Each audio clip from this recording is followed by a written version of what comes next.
Well, here we are in the boardroom at Ayr United, and it's a pleasure to be interviewing Mark Kerr today, who has just been announced as the new Ayr United manager. First thing, congratulations, Mark. Thank you. Now, it's all come out of nowhere. The fans have all been trying to guess who's going to get this manager's job, and it's just suddenly come out of nowhere. It's a great appointment. You've been aiming towards this kind of thing for quite a little while, and if I can make you embarrassed here by saying that the chairman has said that you were the outstanding candidate. Well, let's get there. What was the process like to get you to become the manager of Ayr United?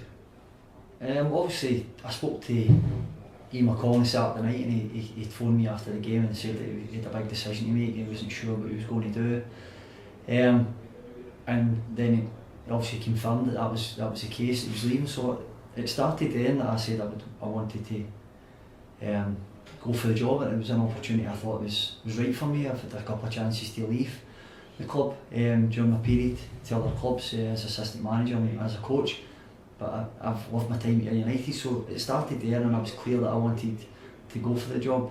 I spoke to the chairman and put my CV forward, and then from there it was obviously with a telephone interview that lasted maybe 45 minutes to an hour with the board of directors, all that kind of stuff, and then it moved on to the face-to-face interview. So it was really, my planning's been the last 3 or 4 years, so I was prepared and ready for the situations I faced, the questions and plans that I wanted to take the club forward. So it was quite lengthy, obviously, managing to do that and still try and concentrate on playing and stuff like that. It's been quite a long period of time and stretched out, but in the end I'm delighted I'm over the moon to get this opportunity. As I was when I signed as a player, I think I've applied myself the right way as a player, and I love playing here, playing my football at Somerset. So I hope to now, obviously as I said, repay the faith in the chairman and take it forward for here. Okay, a couple of things about that. Now, during the last few weeks you've been acting assistant manager to Sandy Stewart. Now, how did that affect you in terms of the process towards it? Because you've got Sandy, who was probably, as I say, I would guess was in for the job as well, and you working together. Did it cause any problems in any way? No, I think I'm a straight guy. I just I'll say it how it is, and I give everybody my time. I would say I'm a fair person. So when it came up, I spoke to Sandy on the Sunday night, and I said, Sandy, I want to go for the job. I think it's a great opportunity for the group of boys, and I know the club, I know the staff, I know the fans. I just think I really want to give this a go.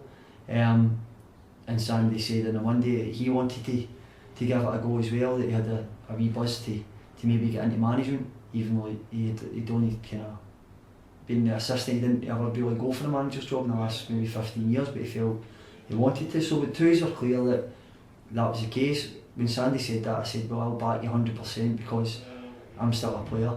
I've got a duty to the boys in the club that I'll continue being a player, and I'll back you in everything you do, which I did apply myself on that in training ground and obviously doing things that Sandy asked me. But Sandy was the lead for that period, and I respected that, and I just went through the process really, and that was basically every single thing that was covered along that time. So another question coming from what you said there, you were talking about still being the player. Are you player manager? Are you manager? What is happening about that? Well, short term, I'll be player manager. I hope to build a backroom staff that allows me to do that. They can plan and use their time efficiently to be ready for each game.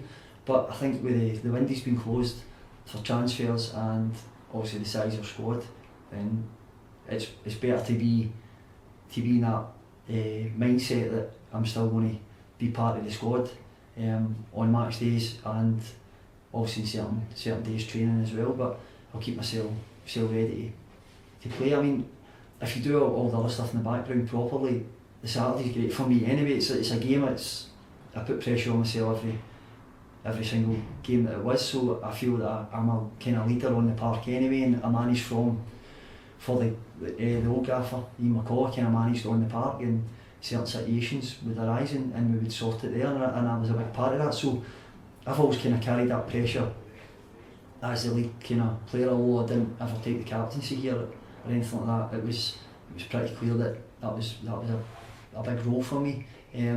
So I'll just try and adapt the best I can to that, and I'm more than confident that's not going to be a major problem.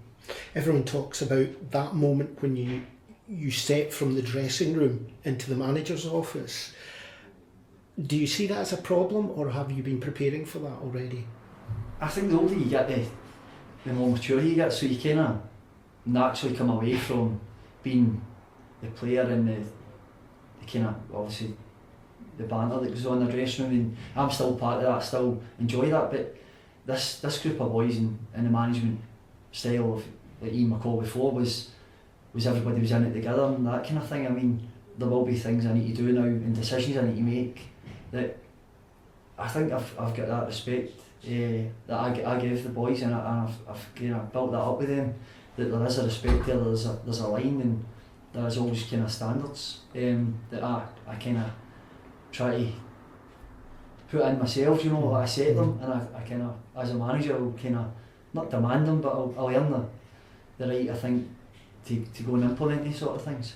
Right, you brought up the name Ian McCall there and the things that he was doing. Now, I've read previous interviews from you way back to the days when you signed with, well, even if you came up with Falkirk, but when you signed with Dundee United, you talked about liking working with him. I think you've worked with him. You came here, in our initial interview, and can I say that was on the 25th of January 2018, Burns Day. Mm-hmm. When you signed on, you said that one of the reasons you came here was because you respected Ian McCall. How has he influenced you in what you'll become as a manager? I think really that, like, planning ahead, I think he's, the way he goes about, he's massive on the team, having captains in his teams that manage his dressing room, having boys respect each other and know their place, but they're given the freedom to go and express themselves. So I think it's the whole, the people's kind of, the side, like the personal skills, with people, and knowing when to knock them, when to build them up, all that sort of stuff. The Gaffer was brilliant at, and obviously spotting good talent and a mixture of players that blend together. So that kind of stuff, I think he's fantastic at that. And he's also a unique kind of character anyway, the Gaffer. So me and him are totally different. So naturally I'll do things differently for him, and I think everybody else that does management have got their own style. So it's not as if I'll try to be a carbon copy of a certain person that I've worked under. But there is certainly things there that he's excellent at, and you can take the experience and try and work with it. So what kind of football will an Ayr United team play under Mark Kerr? Well, now I think we're playing some brilliant stuff. I think that's been consistent for the last 2 years. So me as a player, I think everybody knows I'm quite a calm player, and I like to pass the ball. I'm just not going to change to a team that's going to be direct and play off the striker all the time. It's going to be that style where we're organised. I think organisation, I think tactically we're switched on, but it's in a way where we don't become rigid and robots that you can't. I want players that can go and take the ball anywhere in the park, play forward, and also get into the other team's half, opposition half, and play through there. I think that's key. If it can be exciting every week, it'd be amazing, and I'm confident that the players we've got there will continue this season to be that kind of team. Now, reflecting back, there's been a couple of chats online about one of the things we were asking about whoever got the management, would they still have the same contacts? Because Ian McCall was very famous for having his good contacts in the game, that he would find players that we've really liked as Somerset Park through that friendship, through contacts. Now, I was looking through your experience, Falkirk, Dundee United, Aberdeen, you even were out in Greece, all these ones, Queen of the South, even Falkirk again, that sort of thing. You've obviously got a lot of contacts. Do you feel that way yourself? As I said before, I've planned this for the last 3-4 years, and I think the kind of guy I'm anyway. I keep contacts and I always give people my time, and for the last 3-4 years probably I've been a major player that managers have came to and asked, can you get this, can I put a word in here for a player, do you know this situation with this player, personalities. So agents, scouts, academy directors, all these kind of people in Scotland, and obviously down in England I've got a couple of really good contacts down there with agents and stuff. So it's just kind of timing being right and using your contacts as best you can, and rather than just everybody throws players at you and you use them. I've got enough contacts there that I'm confident we can look into other markets that we're maybe not battling with in the small pond that the Championship can financially. So it's looking into other areas and now, other ways we can get players in. Yeah, well, the player sort of side, I think fans will want to know, because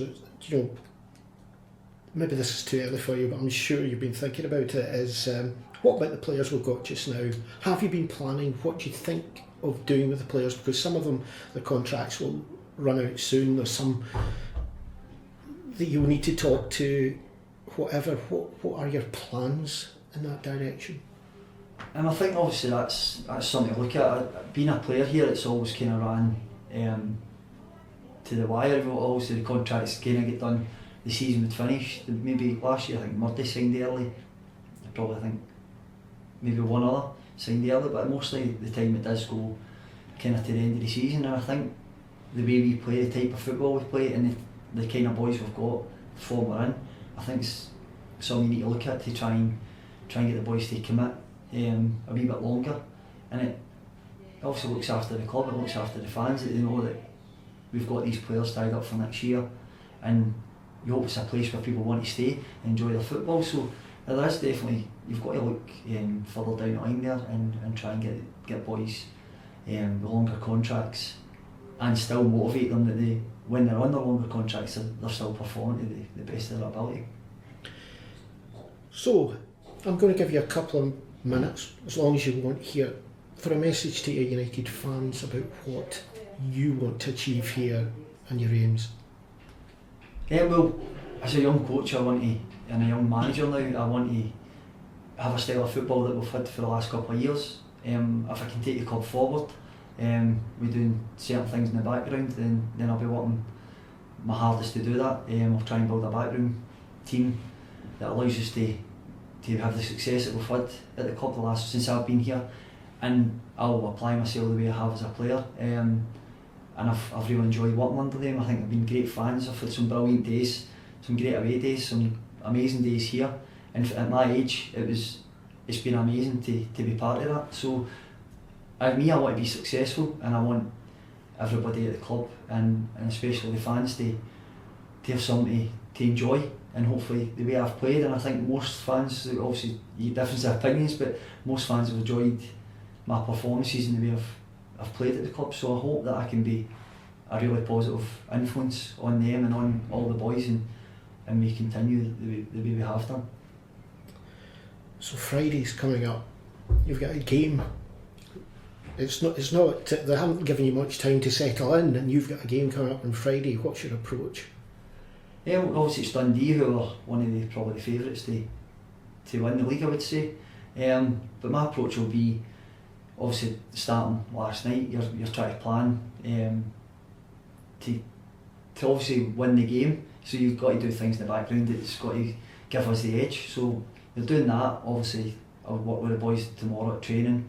But going into the game, it's one of the games the boys have answered every question that's been asked them, and it's been on the TV. The big games against Dundee United and stuff last year. So for me, my approach is I'm excited about it. I want the boys to be excited about it and go and express themselves. And we'll do all the background work to make sure that we're ready for it. Now, final question. Right back at the beginning, we were talking about the process of the interview. Now, how were you informed that you had become the manager? What kind of things were you told, and what did it do to you? Was it last night? It was last night. I was obviously, I mean, I went through the process and it was something I was really excited about, and I loved doing it, but in my head I was visualising me being the manager here, and I was really excited about that opportunity maybe coming up, and it got to maybe 5-6 o'clock, and I knew it was roughly when the meeting would be, so it was starting to get a bit excited about, you know, the butterflies and stuff. I was sitting talking to my wife, so I got the phone call. I spoke, one of the directors came on and said I went off for the position, so I was over the moon. So excited about getting that news. Being a player and achieving quite a lot as a player, to get that is one of the best feelings I've had in a long time in football. So now I want to make the most of that and take it on for there. But I spoke to Lachlan later on in the night, and it was great just to talk, clear a few things up, and just have people show faith in you. It's really been an amazing couple of days for me now. Like, obviously last night started the day, and it's exciting this morning coming in here and being coming into the club as the captain, and really changed it as a manager, when you've only really been a captain before. So you're walked in and you're proud to be a captain of a club, but to be a manager is just it's been so good. Well, congratulations on getting the job, and also from, I hope and I'm sure, every single Ayr United fan, all the best for the future. And as you said, on Burns Day, 25th of January 2018, when you signed for this club, I hope it's a good sign going forward. Aye, it sticks in my head. I remember doing that, and I always thought on that time we were going for a league, so it was a good feeling to come in and be part of that. And I did feel there was something good was going to come out of it, and it felt right at the time, and that's been the case. So now I same again, hopefully going forward it's going to be a great success, and hopefully the fans will appreciate the work I do, and it'll show in the park, and we'll get the results they want. Thanks very much.